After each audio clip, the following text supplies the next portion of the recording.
Assalamualaikum warahmatullahi wabarakatuh. Masih ketemu lagi dengan saya, Laili. Pada pertemuan kali ini kita akan belajar mengenai kompetensi. Kompetensi ini adalah, sesuatu yang sangat vital, yang sangat, penting dalam sebuah, kesuksesan pekerjaan. Seberapa penting nanti akan kita, ketahui. Jadi kalau kita suka berpikir, mengapa sih karyawan itu memiliki hasil kerja dan kecepatan waktu dalam menyelesaikan, tugas itu berbeda-beda, pasti ada banyak faktor. Bisa jadi faktor karena, motivasi, bisa jadi faktor, karena memang orientasinya berbeda, bisa jadi faktor mood atau emosinya, atau bisa jadi faktor keterampilannya. Mereka tidak cukup terampil sehingga sulit untuk bisa menyelesaikan tugasnya dengan cepat. Atau bisa jadi karena, atasannya tidak memberi arahan.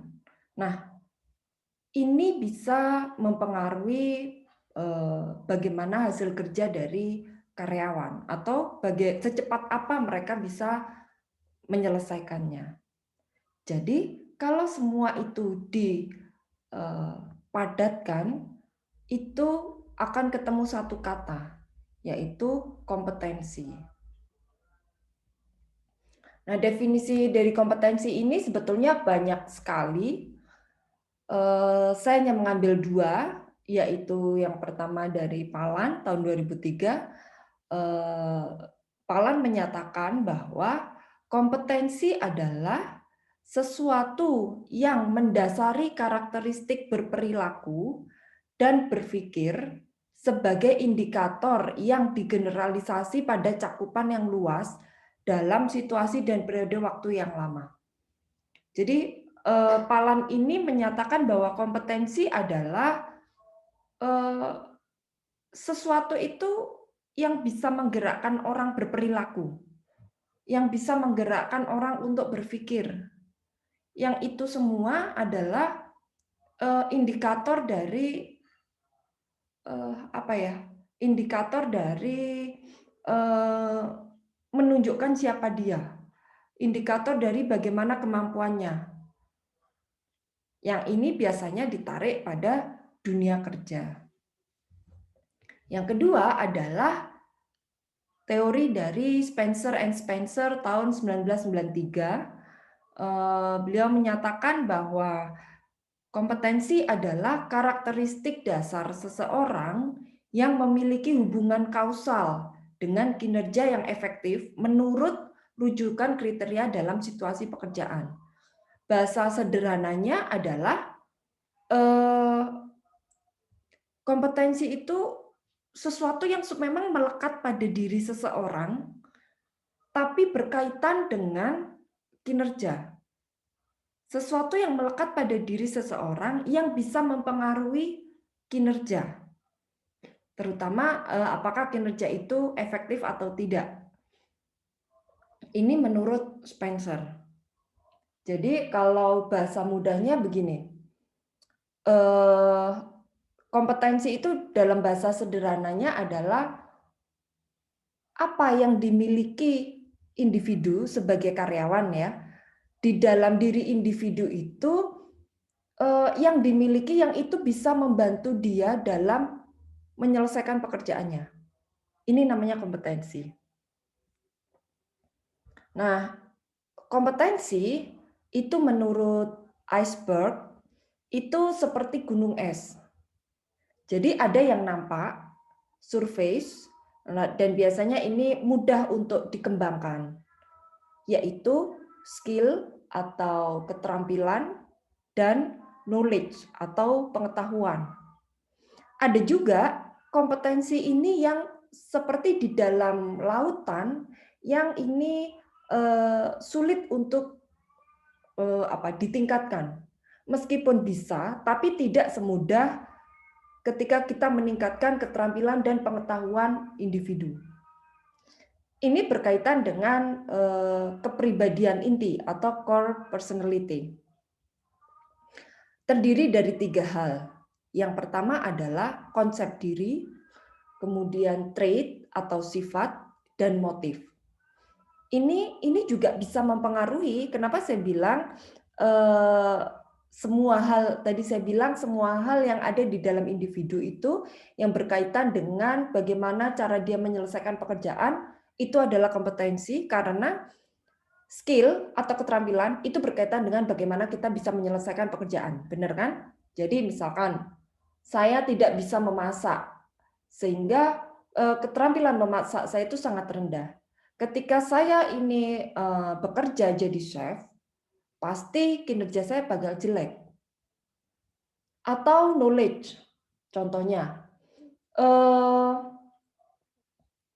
saya bekerja di customer service, posisi customer service. Tapi saya tidak tahu bagaimana seluk-beluk dari produk perusahaan saya. Ini berkaitan dengan knowledge.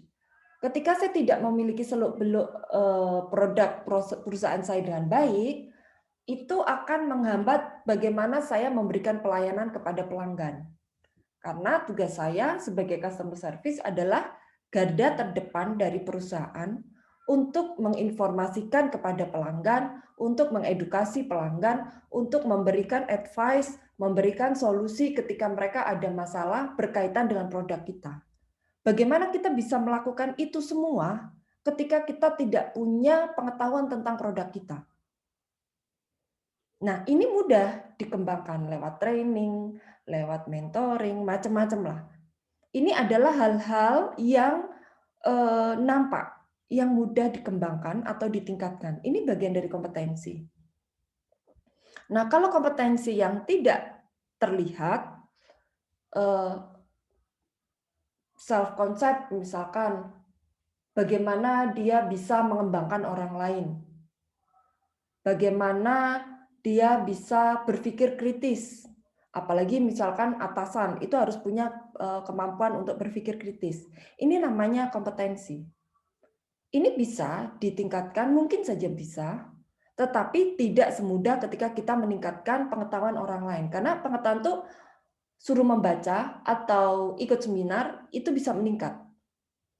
Tapi kalau self concept butuh waktu, butuh treatment yang pas untuk bisa meningkatkan core personality. Contoh lainnya misalkan kemampuan melayani. Itu adalah bagian dari trait misalkan. Nah, kemampuan melayani ini tidak semua orang bisa, karena ini bagian dari kompetensi. Contohnya, customer service tadi. Ketika customer service ini tidak punya kompetensi dalam melayani orang lain, maka dia akan bisa jadi customer service yang gagal. Kinerjanya pasti nggak baik, karena tugas utama customer service adalah melayani pelanggan. Ini adalah trait. Jadi, apakah bisa dirubah, Bu? Bisa, gitu. Tapi butuh waktu, butuh treatment yang sesuai. Contoh lainnya, motif itu mungkin bisa jadi berkaitan dengan emosi. Bagaimana mungkin bisa jadi pemimpin yang sukses ketika dia tidak memiliki jiwa empati yang tinggi.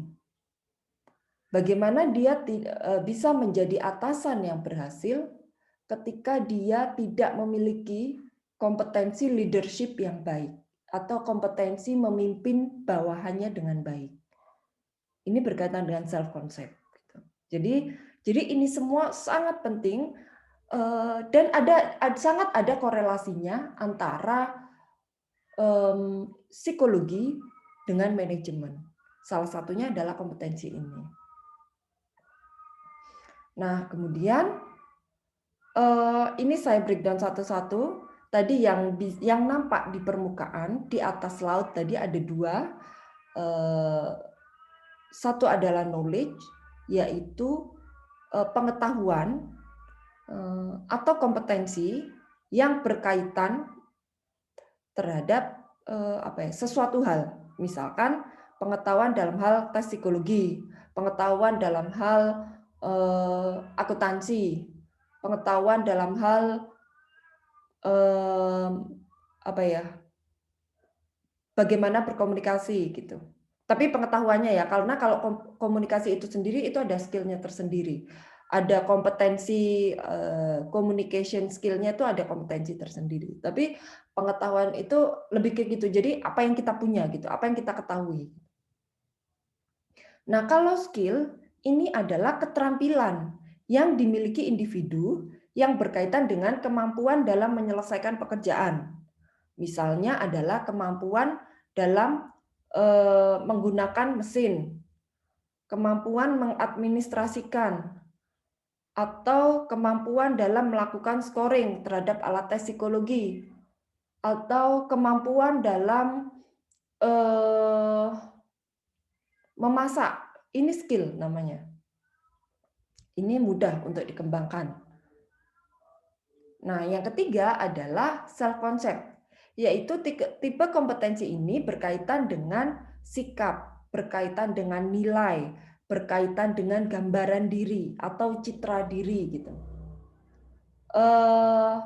Kalau gambaran diri kita itu adalah orang yang misalkan energik gitu, bersemangat, memiliki antusiasme yang tinggi, itu bagian dari kompetensi. Ketika itu bisa digunakan untuk menyelesaikan pekerjaan itu dengan lebih efektif. Ini bisa jadi kompetensi gitu. Nah, yang keempat adalah traits atau sebuah kompetensi mengenai bagaimana individu merespon sebuah kondisi yang terjadi secara konsisten. Jadi kalau ada orang punya banyak masalah, punya banyak pekerjaan, dia mudah stres nggak? Ini bagian dari traits, ini bagian dari kompetensi.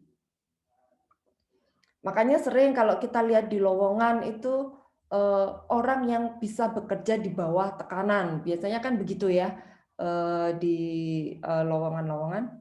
Ini adalah kompetensi sebetulnya. Cuman bahasa sederhananya, bahasa awamnya itu adalah ya kriteria gitu, kriteria yang orang yang bisa bekerja di bawah tekanan gitu, orang yang bisa bekerja dengan tim. Ini adalah kompetensi yang skupnya adalah traits. Ada orang yang terlalu individualistik karena dia merasa sudah pandai, dia tidak butuh orang lain, dia merasa pekerjaan orang lain tidak lebih baik dari dia, sehingga ketika bekerja dengan kelompok, dia akan merasa hasilnya menjadi tidak maksimal ketika ada pekerjaan orang lain. Hasil itu akan menjadi sempurna ketika hanya dia yang mengerjakan. Itu ada orang yang seperti itu. Dan orang-orang seperti ini biasanya orang-orang yang pintar. Dan celakanya, orang-orang yang seperti ini justru tidak dikendaki oleh perusahaan. Jadi yang perusahaan mau adalah orang yang bisa bekerja dengan tim, yang memiliki teamwork-nya baik gitu. Itu kompetensi. Teamwork adalah kompetensi. Nah, kemudian yang kelima tadi motif, yang paling bawah sendiri, yaitu berkaitan dengan emosi, kebutuhan, dan keinginan yang dapat mendorong seseorang untuk melakukan sesuatu. Kemarin kita sudah belajar tentang perilaku produktif gitu. Loyalitas, kesukarelaan itu bagian dari motif. Orang-orang yang punya loyalitas yang tinggi, loyalitas itu adalah sebuah kompetensi. Karena di pekerjaan-pekerjaan tertentu itu dibutuhkan kompetensi loyal. Gitu. Tapi tidak semuanya gitu. Jadi tergantung dari apa pekerjaannya, tergantung dari apa posisinya. Tetapi kompetensi yang berkaitan dengan motif itu sangat mempengaruhi bagaimana hasil kinerja seseorang. Orang yang temperamen, emosinya tidak stabil, itu kan berarti kompetensi yang berkaitan dengan motifnya jelek. Orang-orang seperti ini tidak akan baik ketika dia menjadi seorang pemimpin. Karena bagaimanapun juga pemimpin yang baik adalah pemimpin yang bisa memahami bawahannya, yang memiliki empati, dan dia bisa meng-encourage bawahannya untuk berkembang, dan bisa memberikan arahan. Itu adalah beberapa ciri dari leader yang baik. Nah, kompetensi itu ada banyak levelnya. Menurut Kuruba tahun 2019, level kompetensi itu ada 4. Yang pertama adalah trait, yang kedua experience, yang ketiga expert, dan yang keempat yang paling tinggi adalah master. Jadi misalkan saya tadi bilang kompetensi berkaitan dengan kompetensi, salah satu kompetensinya adalah teamwork gitu ya. Teamwork itu teamwork yang seperti apa? Teamwork yang paling rendah levelnya adalah yang trained. Teamwork yang paling tinggi levelnya adalah master. Gitu. Contoh lain adalah apa ya? Kemampuan atau kompetensi melayani, khususnya untuk customer service ya. Nah, kompetensi ini level kompetensi yang dibutuhkan pada customer service ini tidak selalu pada level master. Tidak selalu master itu yang paling tepat untuk sebuah posisi. Bisa jadi trained adalah level yang paling tepat, experience itu bisa jadi yang paling tepat, atau expert itu tergantung posisinya. Jadi tidak selalu yang paling tinggi itu adalah yang tepat gitu ya. Kalau kita ngomong baik, yang paling tinggi pasti yang paling baik. Tetapi kalau kita ngomong tepat atau tidaknya untuk sebuah posisi, itu tidak selalu master yang paling tepat. Bisa jadi trained itu cukup untuk posisi tertentu. Gitu. Nah, ini adalah keterangannya.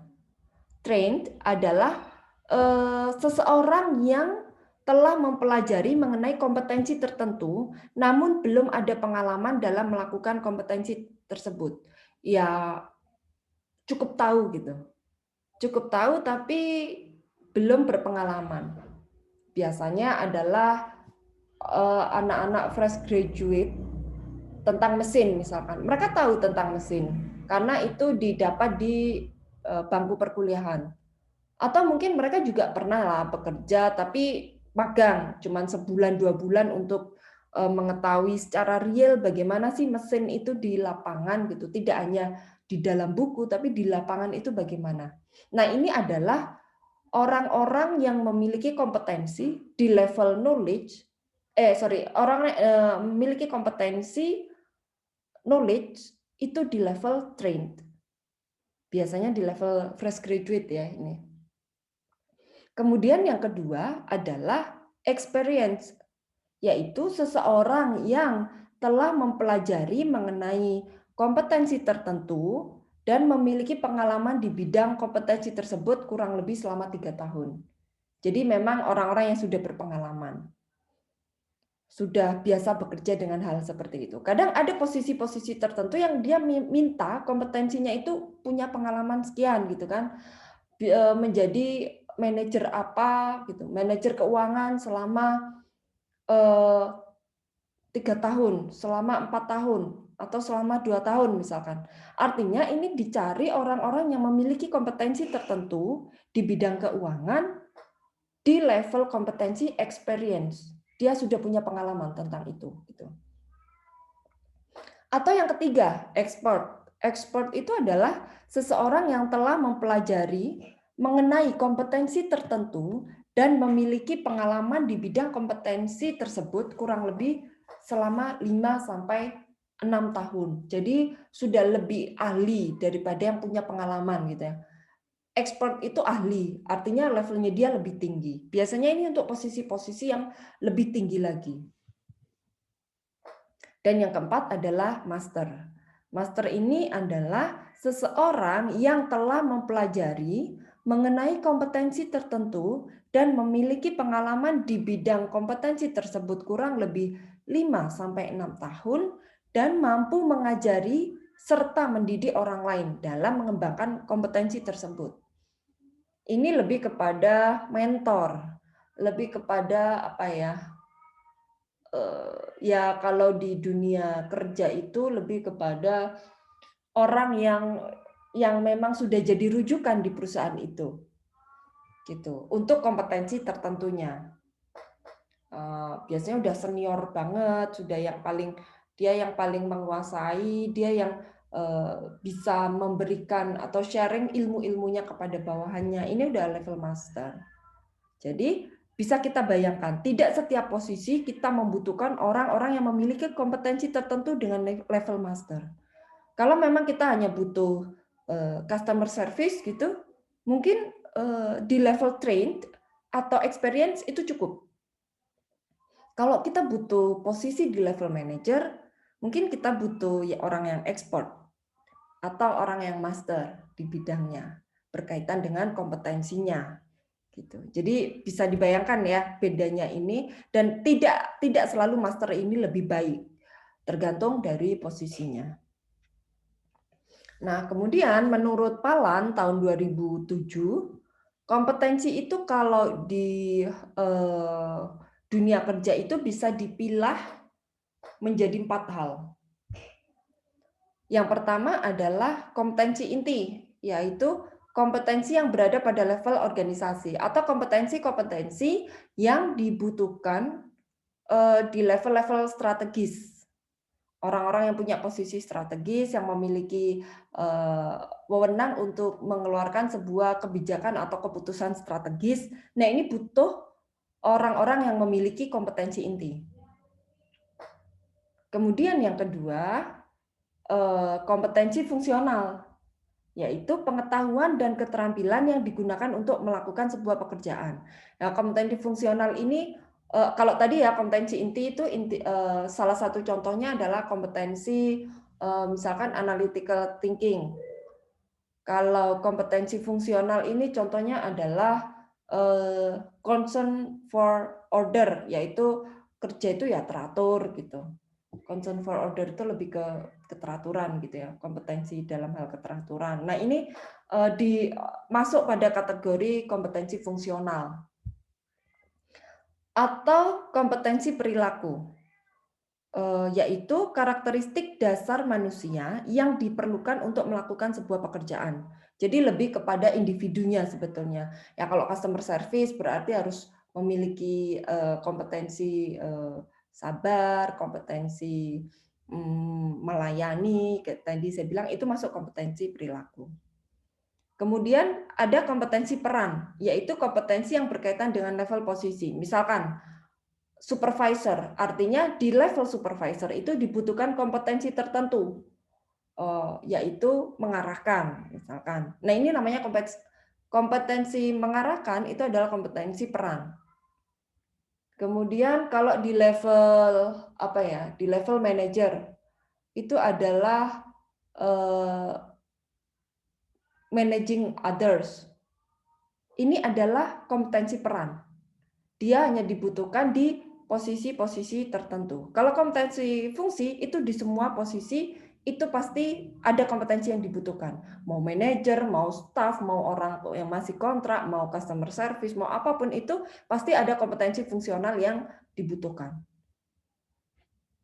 Jadi perbedaan secara mudah antara jenis kompetensi Palan 2007 dengan model iceberg tadi yang ada gunung es, itu adalah kalau ini dipisahkan berdasarkan fungsi dia di pekerjaannya.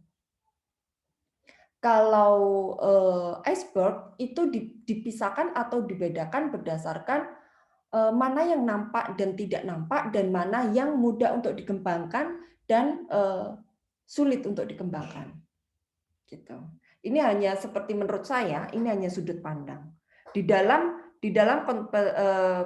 kompetensi inti itu ada kompetensi yang mudah dikembangkan, ada juga kompetensi yang sulit dikembangkan. Begitu juga di kompetensi perilaku. Atau misalkan kompetensi fungsional. Jadi ini. Jadi contohnya nih, kompetensi fungsional itu di posisi sales. Sales itu kan berarti dibutuhkan orang yang memiliki kompetensi berkomunikasi, kompetensi membujuk orang, kompetensi dalam hal kelincahan gitu. learning agility-nya itu kompetensi, kemudian dibutuhkan mental yang sangat kuat. Ini kan kompetensi fungsional. Tetapi di posisi itu sebetulnya kalau kita pilih-pilih lagi itu ada kompetensi motif di dalamnya, ada kompetensi sifat di dalamnya, ada kompetensi skill di dalamnya, kompetensi pengetahuan di dalamnya gitu. Jadi kayak apa ya? Cuman beda sudut pandang menurut saya.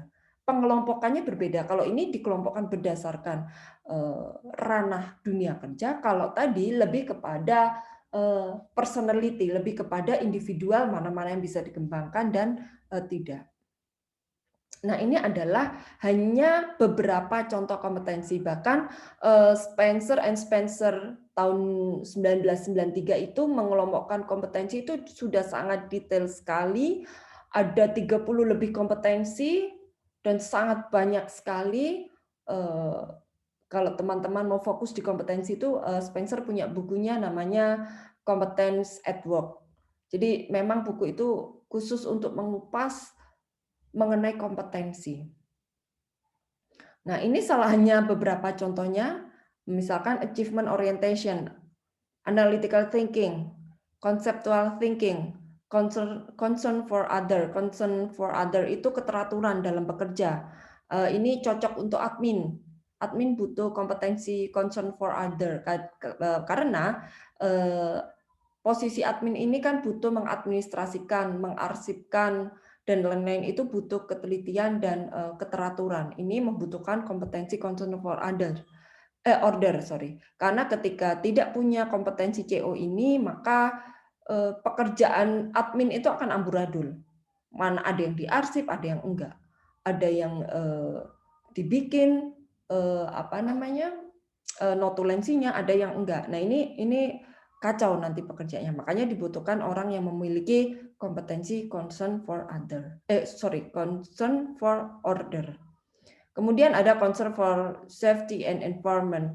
Ini berkaitan dengan orang-orang yang memiliki job desk di lapangan, tambang gitu, driver dan lain-lain. Ini butuh. Karena kalau driver tidak memiliki kompetensi CSE, dia pasti akan memiliki potensi untuk nyetir itu ugal-ugalan. Gitu. Nah, kemudian ada customer service orientation, ada developing others, ini biasanya untuk atasan, untuk kalau tadi posisinya di kompetensi peran ya mungkin ya, atau directiveness yaitu memberi arahan, ini juga peran, ini juga contoh dari bagaimana apakah atasan itu bisa mengarahkan bawahannya untuk bekerja atau enggak, karena kesuksesan bawahan itu adalah tanggung jawab dari atasan. Ketika atasan tidak bisa direktif, nggak bisa mengarahkan bawahannya, maka dia tidak cocok berada di posisi itu. Flexibility, impact and influence, information seeking, integrity atau integritas kalau bahasa Indonesianya, inisiatif, interpersonal understanding. Inisiatif ini sangat penting zaman sekarang. Biasanya inisiatif itu dimiliki oleh pekerja milenial. Kalau pekerja baby boomers itu biasanya kalau nggak bisa dia menghadapi masalah, ya sudah mentok, ya sudah nggak bisa diselesaikan gitu, ditinggal atau dibiarkan gitu. Tapi kalau orang-orang zaman sekarang itu biasanya orang-orang anak-anak milenial itu punya inisiatif yang tinggi. Kalau nggak bisa ini dia harus apa gitu. Dan kompetensi ini sangat dibutuhkan apalagi dunia-dunia startup yang butuh yang speed-nya tinggi, yang dia memang struktur organisasinya slim, tidak banyak orang, butuh kerja yang sangat cepat. Nah, ini butuh ketika kita cari karyawan yang seperti ini, salah satu kompetensi yang harus calon karyawan miliki adalah inisiatif. Kalau dia nggak punya inisiatif, harus tidak direkomendasikan untuk diterima. Ada interpersonal understanding, bagaimana kita memahami orang lain. Ini bagian dari kalau di iceberg itu motif, kalau di punya palan tadi itu lebih kepada karakteristik individu tadi ya. Organizational awareness ini lebih kepada kompetensi inti kalau di Palan gitu.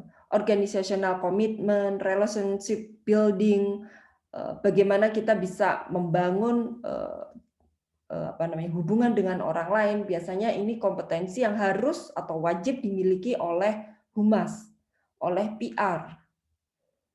Karena pekerjaannya dia ya harus berkorelasi, berhubungan dengan orang lain, bisa pihak internal, bisa pihak eksternal gitu. Kalau dia tidak memiliki kompetensi relationship building yang baik, dia akan merasa berat menjadi humas atau PR.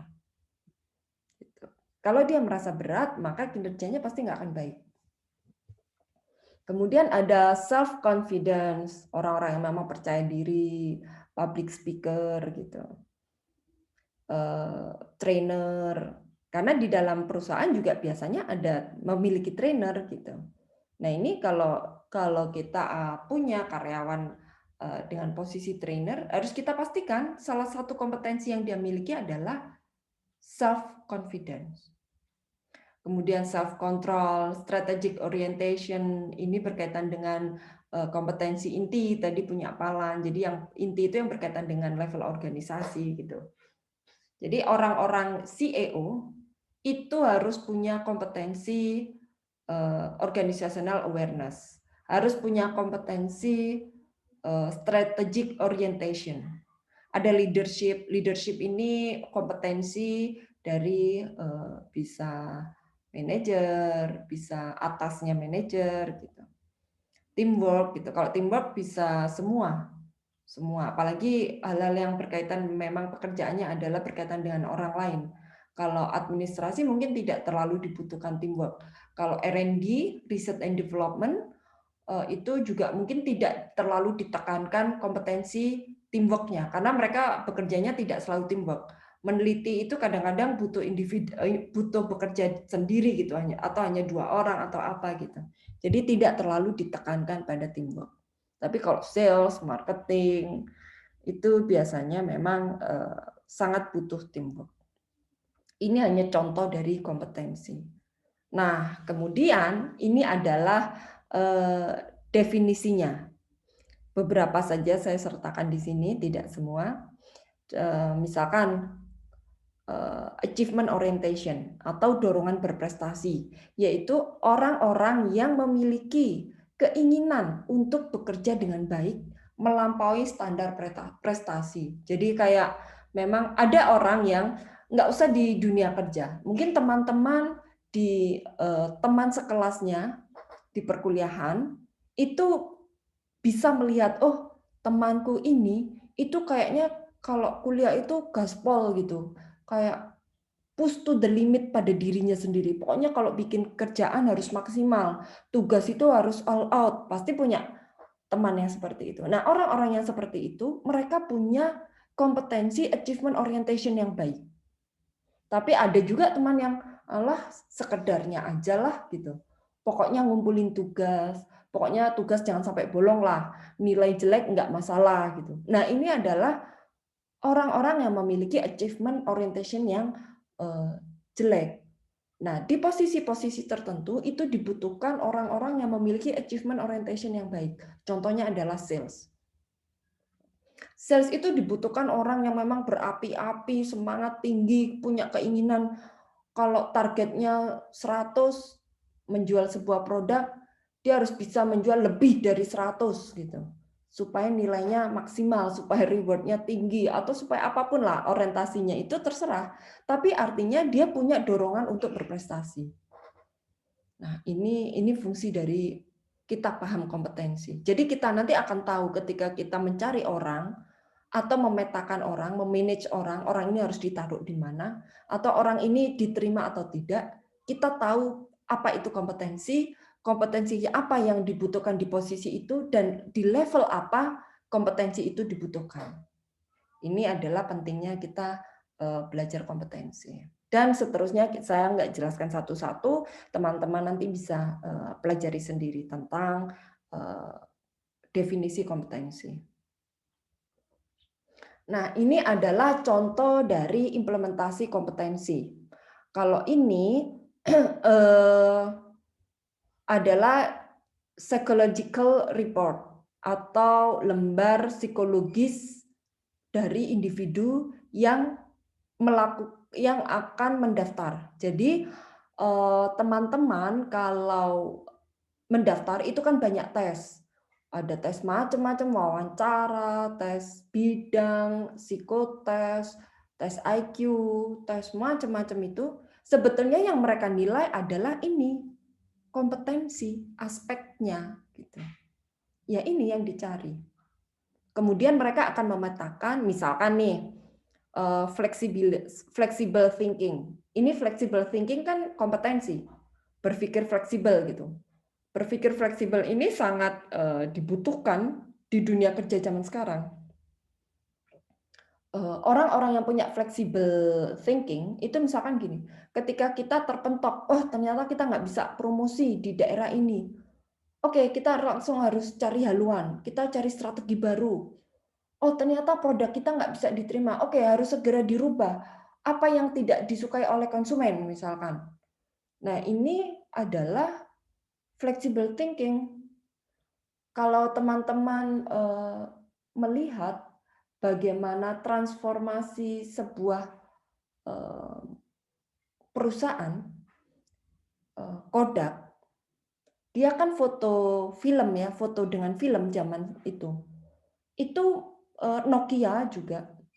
Itu kan mereka menurut saya itu kurang memiliki flexible thinking pada level-level organisasi.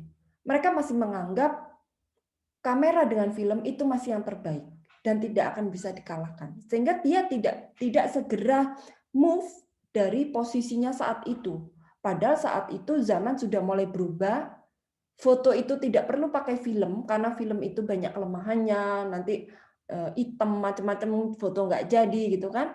Kalau digital nggak pakai film, nggak jadi tinggal dihapus.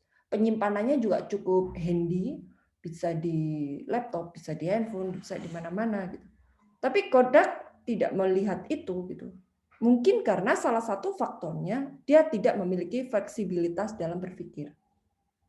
Dia masih menganggap produknya adalah the best. Ya akhirnya habis gitu kan. Nokia juga begitu, akhirnya tergilas, habis. Padahal saat itu Nokia itu adalah udah rajanya handphone deh saat itu. Salah satu rajanya handphone. Ya, tapi kalau dia nggak bisa berubah ya sudah gitu. BlackBerry lagi. BlackBerry itu dia merasa apa namanya? Sistemnya itu ini apa namanya? Eksklusif gitu. Ketika dia tidak bisa berubah, tidak mau segera berubah dengan adanya keadaan, dia dihajar oleh Android. Habis akhirnya. Orang-orang gadget dengan sistem Android itu lebih eksis dibanding yang bukan Android. Karena kalau Android, merek apapun mereka masih bisa lompat sana sini, data masih bisa ditransfer, mungkin software masih bisa saling digunakan. Tapi kalau seperti BlackBerry dulu kan nggak bisa, khusus gitu. Nah, ini sangat penting, fleksibilitas dalam berpikir. Ini adalah salah satu dari kompetensi yang harus dimiliki. Nah, ketika orang itu misalkan diukur, ini adalah pada posisi tertentu, butuh fleksibilitas dalam berpikir, dia ada di posisi mana? Oh, ternyata kompetensi dia dalam berpikir fleksibel itu hanya di level 2, level 3 gitu. Ini adalah dapurnya, ini adalah dapurnya apa ya? Atau bahan untuk memutuskan apakah dia diterima atau tidak, atau apakah dia layak untuk dipromosi atau tidak gitu. Sama misalkan sekarang UMKM, ketika kita tidak memiliki potensi untuk fleksibel, potensi untuk inisiatif, itu akan sulit untuk bisa berkembang. Sekarang zamannya sambel apa ya, geprek, mata, terus apalagi gitu. Kita harus segera mengupgrade produk kita supaya kita tetap eksis. Ketika nanti ada lagi model misalkan sambel apa ya?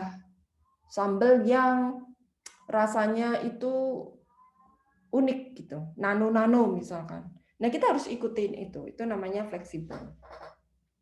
Dan lain sebagainya, saya nggak jelaskan satu-satu di setiap aspek, tapi pada intinya kita butuh memahami apa itu kompetensi. Dan kita butuh memahami kompetensi apa yang dibutuhkan di posisi itu berdasarkan job desk-nya dia. Kalau job desk-nya melayani orang ya berarti kompetensi melayani gitu. Service orientation gitu. Kalau job desk-nya adalah tadi saya bilang PR, ya berarti relationship building-nya harus baik gitu. Di level apa minimal dia harus punya kompetensi itu gitu. Nah, ini sangat penting. Dari ini semua kita bisa putuskan apakah dia akan diterima atau enggak. Apakah dia bisa dipromosi atau enggak. Nah, sehingga pertanyaan saya adalah apakah menurut Anda kompetensi itu penting untuk menentukan keberhasilan dari sebuah kinerja? Apakah kompetensi itu penting untuk membuat kinerja itu menghasilkan sebuah output dengan lebih cepat? Itu semua akan terjawab ketika teman-teman sudah paham betul tentang apa itu kompetensi. Itu dari saya. Terima kasih. Assalamualaikum warahmatullahi wabarakatuh.